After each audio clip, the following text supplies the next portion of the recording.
Hello and welcome. I'm wearing a hat to the show. So what I'm doing right now is I'm having hopefully what will be a very great week of automotive adventure. We'll see. By week I mean probably like a 10-minute video for you, but surprises and stuff along the way, hopefully. Anyway, not to promise. So we start off our journey with the seats out of the Fiero. We picked up this from a Camaro, F-body Camaro, one of the catfish ones. You know, this one, Camaro. But the nice thing is the seats are almost identical, supposedly, to the Fieros. So I'll show you. So underneath, these are the Fiero tracks. They're bolted into the exact same spot, or they're bolted the exact same width with the Fiero. And you can tell it's kind of very similar. So this is a passenger seat I'm putting on the driver's side. And then this is the old driver's seat. We actually took apart the passenger seat just to try and get like an idea of how this thing was put together. A lot of tutorials and stuff, seeing if it was in good shape. It is in good shape. I'm a bit of a dummy though. I should have been taking apart the driver's seat. What I want to do is I want to experiment with putting different panels and try my hand at some sewing. So we're going to try it on that, but that is a project for down the line. So what we're going to do now is we're going to put that back in the car after we give it a cleanup. One of the interesting things about the Fiero here, pardon the mess. So if you see back here, this is the audio connector for the in-seat speakers that the 84 Fiero came stock with.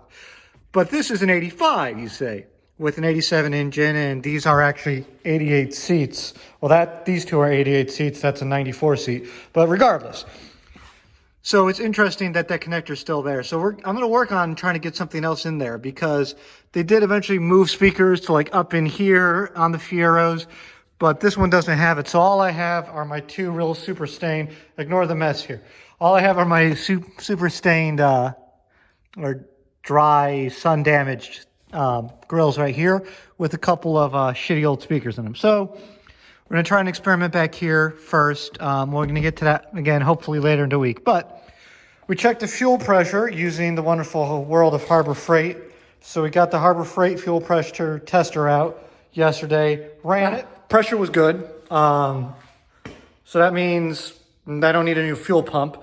I got to do some experiments with it, running it out at full throttle out on the road, but should be good, hopefully. So that's fingers crossed on that. So when I get the seats in here, I got a new switch at the junkyard today too for the passenger window, which I managed to lose bits and pieces because it disintegrated coming out when I was doing some final wiring in there a little while ago. I don't know if I showed you all that, but no, when I was running wires back and forth, I had to take apart the center console. Here, I'll show you all that. So when I had to take this all apart, I lost that switch there, which controls that window, which is like one of like 3 proprietary things on the Fiero that has to be a Fiero part. You can hot wire in other things, but it just doesn't look right. These are from a Mitsubishi, I forget exactly what. They should have been good. They ended up not working for me. I just ripped apart the seats as a bit of an experiment. I actually have a different plan for this seat. I just wanted to try something on that seat before I did it. So that'll be a project again, hopefully for a later time. So first snagged hit. This seat is actually asymmetrical, so we need to take the skin off of this and put it on the old seats, which we got this one stripped already, which isn't, it's not too much of a pain in the butt to strip it. The hard part's going to be just putting it all back. So we're just going to have to get around to doing that. Gives us a chance to maybe add a little bit of extra padding and take care of some of those issues. So here's the plan. What we're going to do is we're going to take this here. We installed it. It actually sits and works perfectly. It's very tight up against that side, which is fine. And then we're going to take that's the old passenger seat actually. We're going to skin that and we're going to put that on the driver's seat because we know that fits those style of seats. All this crap is going to the shed for storage. I got a plan for the chair I think you'll like. So that's the plan at the moment. So that and then that. I did that, so that was fun. Frame, use some bolts through the chassis just for very secure. So now racing seat. I think I need to get a harness for it just for hilarity. So I'm taking the driver's seat, and I'm covering it with the passenger seat skin. If you've never done reupholstery before, it's fairly easy. You just take everything apart, mark where kind of mentally you had to pull out these little hog rings here. You can buy yourself hog rings and a pliers, fairly cheap online.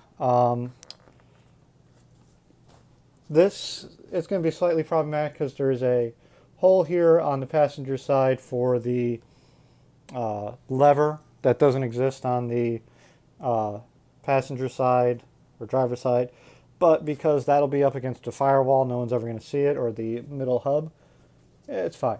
So what you do is you just make sure you get all the old hog rings off, you kind of mark the location, and then you just take, and it's kind of hard to do it with one hand, and I don't have a tripod here today, so we're just going to take and cover, and I'll show you the end result. The seat, but I put a little bit of glue here just to, these handles come off fairly easy, so I put some glue here just to help add some reinforcement to it.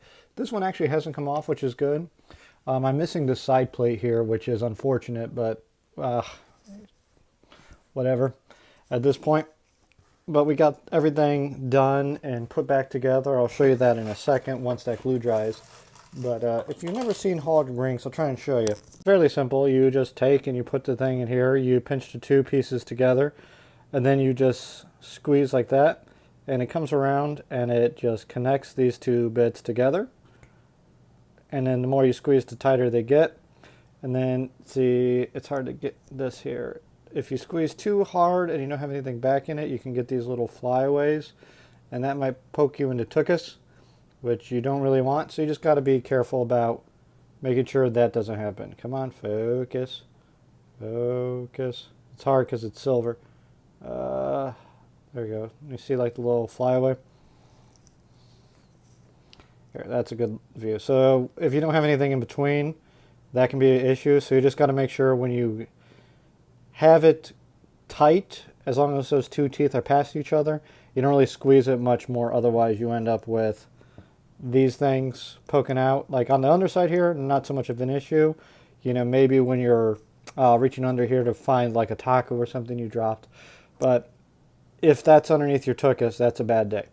So here you can see the seat is recovered.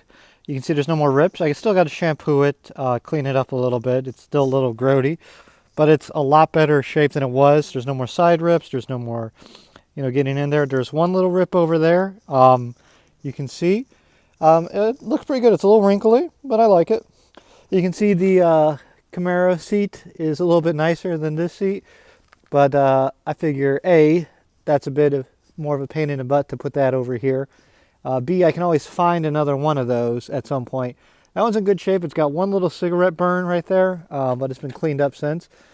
I might try dyeing these black when I try and dye the interior black, I think, just for a more sports car feel, but I'm not too concerned about it. I need to dye those little music covers first, though. So the car's working, obviously. You can see it's pulled out of the garage. We hit it with some seam restore around here, but it's looking pretty good, I think. So that's kind of the project's done for that for right now in terms of this week. Hopefully we'll have something else going on here when we come back, or I might come back to this in a second. I don't know. We'll see. The week turned into an absolute shit show, unfortunately, but some good things did happen. Bought an RV! Yay! I'll give you some specifics first. That's a 7.5 liter Ford V8. That thing is a beast. Look at that thing. So we got to do some tune-up stuff on that. It's a Damon Daybreak. It's like 35, or if you ask my wife, 32 feet long RV. It's very 1997 in here. Actually, it's very 80s as imagined by 1997. So it's a nice little vehicle. We're going to do some renovation stuff to it. We got one of them old-fashioned tube TVs. Look at that beauty. Yeah, working on the motor there. Just kind of giving it a once-over. Don't think I've forgotten about the Ranger or the Fiero. The thing runs and drives. It's just been kind of abused. Or not abused so much as just like you know, left out as most of these things are. You get rock chips and stuff like that. And the inside's just kind of nasty, so we're just going to renovate that. So that's the project. That's the for sale sign he took off. So we still need to do the floor in that. Mr. Plow, that's my name. That name again is Mr. Plow. Hydraulic fluid. I did decide to camouflage the Fiesta, and you put some mud flaps on it to kind of like match the look. I'm thinking a roof bar with some floodlights. What do you all think? So I think it's kind of cool looking though. Sitting, probably give you a better view than like this, but you get the idea. A very little amount of free time I've had. I'm just going over kind of all the RV stuff that came with this, so I can kind of figure out what exactly. You know, this is nice. They, you know, took out all the filters, oil filter, stuff like that, fuel filter, just to kind of give you an idea. The generator doesn't work on the car or on the RV though, so we got to get that fixed first and foremost. 32 feet, 34 feet, 35 feet. I don't know how big it is. Feels large though. Can you tell the previous owner lived in Maryland? Shocking, right? So yeah, got cargo stuff, all kinds of cool stuff all around. I'll do a more thorough, detailed thing here in a minute, but we got some fun projects planned for it. I just kind of want to give you an update. See, stuff like this, it's just like, this isn't like, oh, they've abused it, and like, but it's just stuff when it starts falling apart, it just makes me think, you know, it's not so much that there was, that's broken, it's that there's no attempt at a repair. That kind of not worries me, but like that's part of the way I was able to bargain this thing down to a decent price. Paid effectively $8,000 for the sucker. So nice little home. You know, COVID and everything, you really can't stay in a hotel room. So, you know, some old bumper stickers. Cars I've been getting recently have been. It's ironic because I'm normally a sticker guy, but not a bumper sticker guy. But the even the Ranger, when it came, it had some bumper stickers back there, which have now been rhino-lined over, or bed-linered over, whatever you want to call it. And the Ranger's doing good. It just needs, this back floor needs to be fixed. I don't know if you can see in there, but that back floor is just nasty still. So we need to get that fixed. And we need to put the dash back together, because why not at this point? We need to put the thing back together. We just need to get a chance. So this works. That's a new fuel pump. It's hooked up to the switch, blowing out the exhaust. We need to get a new line, but it works. It's a little leaky. We got to fix the leak. So, doing some work, and we let the smoke out of the Ryobi here, so that's great. But we got the threaded rod that's gonna hold this thing up in place. We also put two little brackets there for work. So we got that going. We'll let that cool down. Hopefully that's not ruined, although it smells relatively ruined. So that's great. My little favorite tool. This thing was a lifesaver. But push stuff too hard and shit happens. So we're gonna go get the normal drill and just try and drill this out a little bit more using the step bit right there. So let's see. So the plow kit's mounted and it works decently well. The only problem is the Ranger doesn't have a lot of power, and I can't get this blade to angle because these hydraulic shocks are locked up. So we're running into an issue of we're getting to the point where we don't literally have enough power to push all this stuff all the way out to the end of the road. So we're gonna have to take it in phases, I think. Turns out it's been not a week, it's been probably a month now. Have some updates, so I'll show you those. Kind of tell you what's been going on and where we're at. So let's start with the RV. I can't remember what I showed you and what I didn't show you, but so the RV has a issue. You can see my little starter switch here. The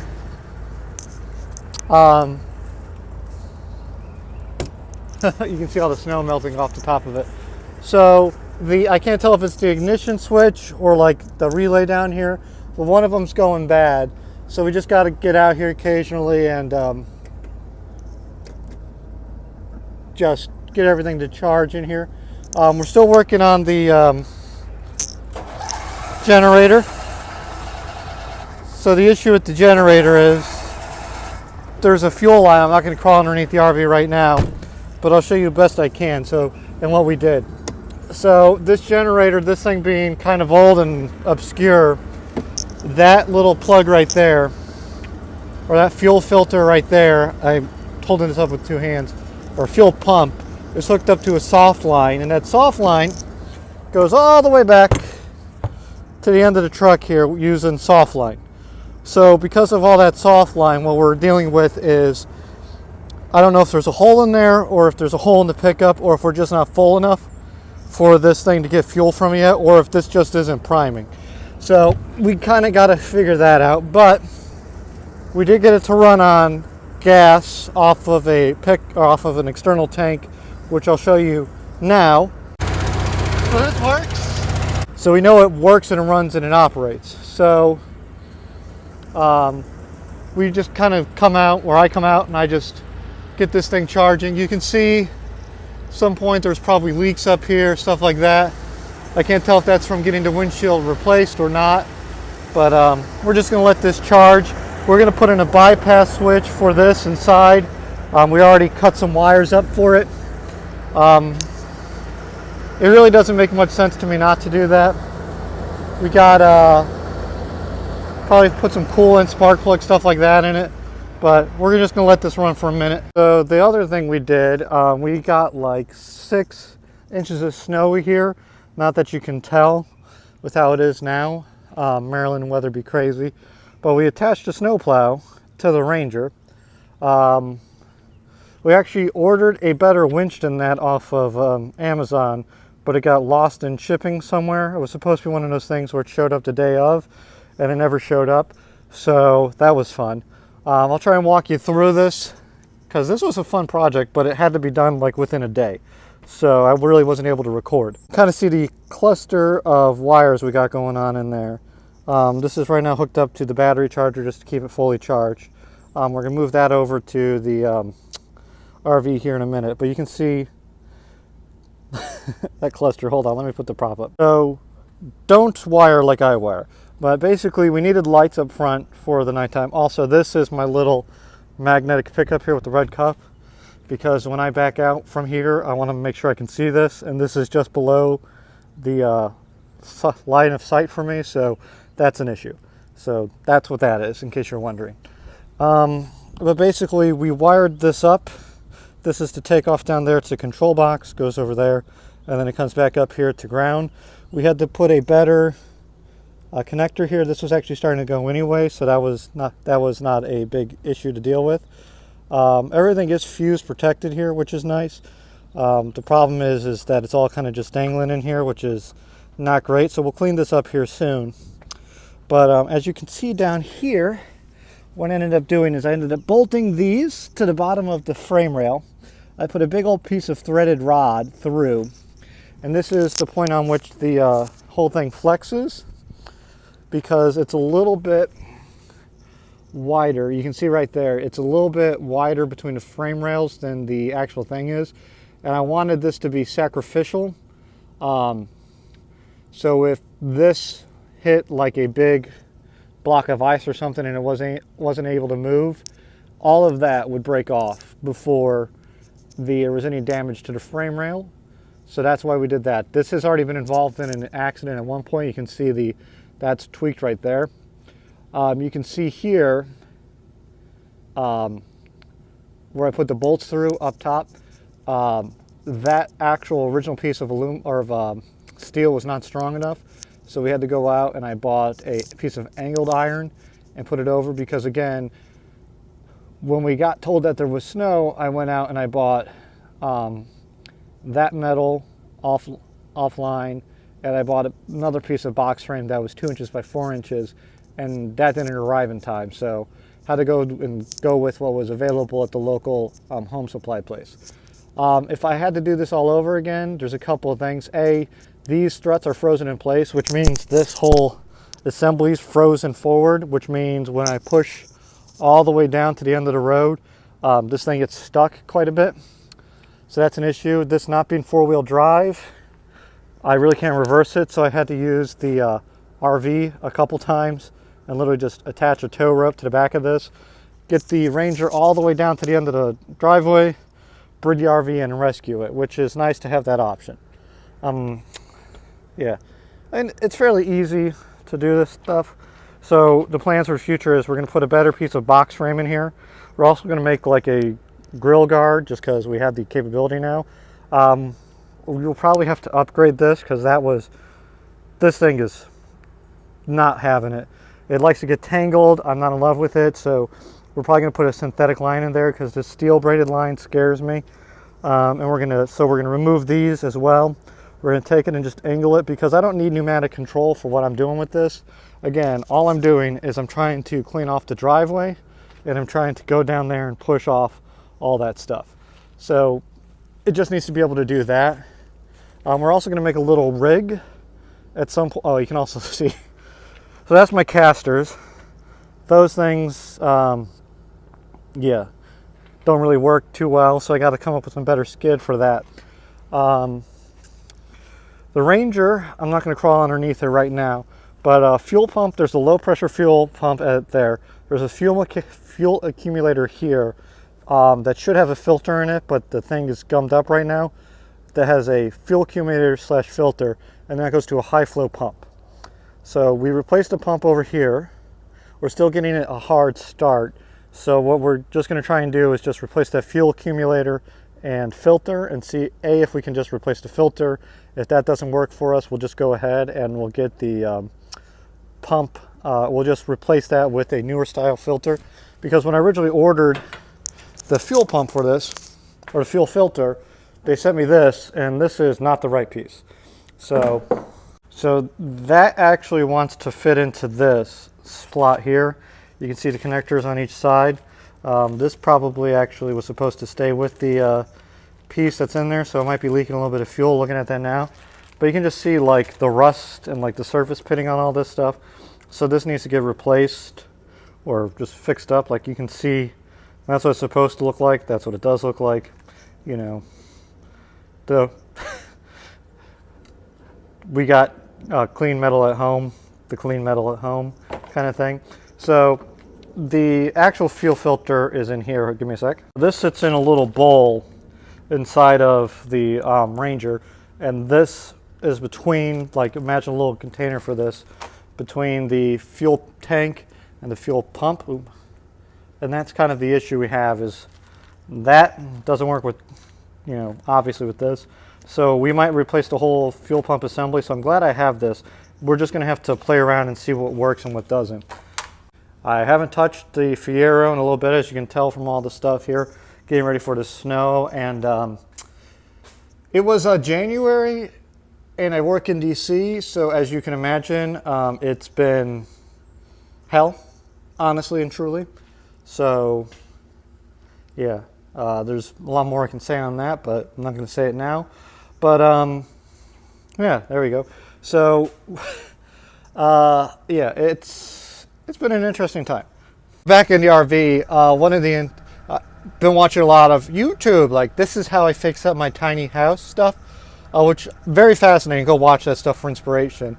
But I'm just going to kind of walk you through what I plan on doing with this. So, and kind of like what's going on with it. So besides the starter issue, the plan is we're going to spark plugs, oil change, boring stuff, tune it up, whatnot. We got to get that working. It's not working right now. And then we have like a little switch plate over here. We can like install our buttons and everything in over there. So that's not a big issue. From there, kind of the plan is we want to take out all the cabinets. So like I took out this one here, and the plan is we're going to paint these all white. Like we got, like that's kind of weird and retro. Like this is in 1997, and that looks like it's like from my parents' house in the 80s. My parents live in the Midwest, so that's saying something. So we want to, I want to try something. I've been looking for a decent sewing machine. So if you got any leads on a decent sewing machine, also like why fabric right there? If you have any leads on like a decent sewing machine, or like you got any recommendations, let me know. But I want to reupholster everything in here. I want to, you know, get rid of these curtains, stuff like that. And then like this table, like the vinyl's peeling up. We want to take care of that. The other big thing too is the jack system is not working at the moment. It thinks that the parking brake and that the car is not in drive, or the car is in drive. So we have that issue right there. So we have to figure out what's going on with that. So that's an issue. We got to fix that. Because this thing likes to list. Like as you walk through it, you can like feel it listing. Like I'm holding it like this, but it feels like that. So we got to do that. There's new thermostat needs to be put in because I broke this one the day I got it. So let's see here. Does the smoke detector work? Nope. So that's an issue. So we got to fix that. So we'll get a carbon monoxide one and a normal one for that because that does not work. Yeah. My wife wanted me to get in here and look at this anyway. So like there's some caulking issues around up here. So we might just replace this whole thing here. Although I don't know how that's going to affect the water tightness of that. So, I mean, this stuff is all kind of just, it's just old. It's just been used. It's been abused. And we just don't want to have to deal with other people's problems. Like the bed looks nice, but this thing is older than shit. So like we don't really want to deal with that. Yeah. And the curtains and everything are decent. They're little blackout curtains. Like those can stay. But like you can see a little bit of like, you know, looks like blood maybe up there, which is gross. So we're going to strip all this stuff, get everything working, get some more room back here. I want to put a king back here. So that's going to take some measuring because I am 6'2", and I do not want to deal with tiny bed. So there's that. There's a speaker system back here. That's kind of neat. I haven't really been back here very much. So like there's a lot of, like maybe there was some water intrusion there at some point. Like this is kind of ridiculous. Like the wife's gonna help me kind of be a better interior decorator on this project, so that's gonna be fun and entertaining. Yeah, some of the stuff is just, it's nice. Like, oh yeah, the wife told me she broke that. So we got to fix that too. So that's an issue. I don't know how that would work. I don't know why that came off the way it did, but yeah. How the hell did that happen? But yeah. So that's interesting. Yeah, we just got to do a lot of work. This stove probably has to get replaced. One of the burners doesn't work, and that makes me nervous. So we can test the levels here. So we got a 10 volt battery condition going on. So we really need to charge that. Yeah, that's kind of where we're at with that. So I don't know if that's the batteries down here or if that's the batteries up front, but either way we got to charge it. So that's the thing. Damon, which is out of business. I really don't see, I might get rid of this. I don't know. I don't really, do you need both? Who knows? One of the things we definitely got to figure out is that right there. We need to fix the windshield wiper because it's supposed to have a little piece right there. So I'm gonna just have to figure out how that works because cute of the previous owner to do that, but whatever. Yeah, we just need to check fluids too. The coolant level looks a little low, but it's hard to tell from here. So it's just a matter of just getting in here and doing stuff. And yeah, just, I know some of you might be pissed off because I didn't show you this operating. So that's the, I just want to show you this too. Here's my super sketch solution. So the way this is wired, these lights, is these are Harbor Freight, like $15 dealies. So they have this little connector here that is positive, and that's our negative. And you can see we go to ground right there. So that red wire is our ground. And yeah, I need to find a better long-term solution because that's live right now, but yeah. But it works with this little remote here, so it goes like this. And then I can't remember which way is in. Nope, that's the wrong way. See, that's the problem too, is it likes to get tangled. So we need to just not do that. So then you just hit the button. And it's not a big fan of having that thing up. You can see that it just became very front heavy, which is why we had to throw all this junk into trunk. So there's that, but you know, it works. All right, here it goes down. And we can, when it gets about there, I know it's down, so I just turn this thing off. That's just kind of my update for right now. So hopefully this tides you over until I can get more into some of these projects and show you kind of some of the fun stuff I planned. But it's been cold and it's been miserable and I really don't want to get out here and work. So hopefully you enjoyed it. Let me know what you would do with all these things because I'm kind of looking for ideas. So let me know, put it in the thing down below because that helps the matrix or metrics or analytics or whatever it's called. Also, I'm just kind of starved for ideas sometimes. So let me know, and thanks so much for watching.